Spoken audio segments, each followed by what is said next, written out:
Udayagiri MLA Kakarla Suresh పై TDP మహిళా నేత వెంగమాంబ సంచలన ఆరోపణలు చేశారు.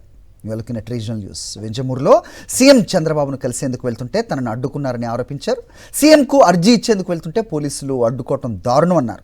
అవమానకర రీతిలో ఎమ్మెల్యే సురేష్ తనను పోలీసుల చేత కిడ్నాప్ చేయించారని ఆరోపించారు. చంద్రబాబు పర్యటన ముగిసేంత వరకు పోలీసులు వాహనంలో తిప్పారని వెల్లడించారు. ఎమ్మెల్యేతో గొడవలుంటే కూర్చుని మాట్లాడుకోవాలని పోలీసులు సలహా ఇచ్చారన్నారు వెంగమాంబ. సీఎం గారితో 2 మాటలు మాట్లాడాలి, నా ఆలోచనలు షేర్ చేసుకోవాలి అని చెప్పి నేను రావడం జరిగింది. నేనేదో నక్సలైట్ లాగా, నేనేదో రాకూడని వ్యక్తిలాగా నన్ను పోలీసులు ఆపేసి అక్కడెక్కడో ఊర్లు తిప్పుకుంటూ ఎవరనేది కూడా తెలియకుండా వాళ్ళ బ్యాడ్జీలు తీసేసి మరీ కార్లలో తిప్పడం జరిగింది. నా కార్ని నా డ్రైవరు, తమ్ముడు అండ్ కార్ని వాళ్ళే నడుపుకుంటూ తీసుకెళ్ళి ఉదయగిరి అటు చుట్టుపక్కల ప్రాంతానికి తీసుకెళ్ళి సాయంత్రం వరకు 5 గంటల వరకు వదిలిపెట్టలేదు.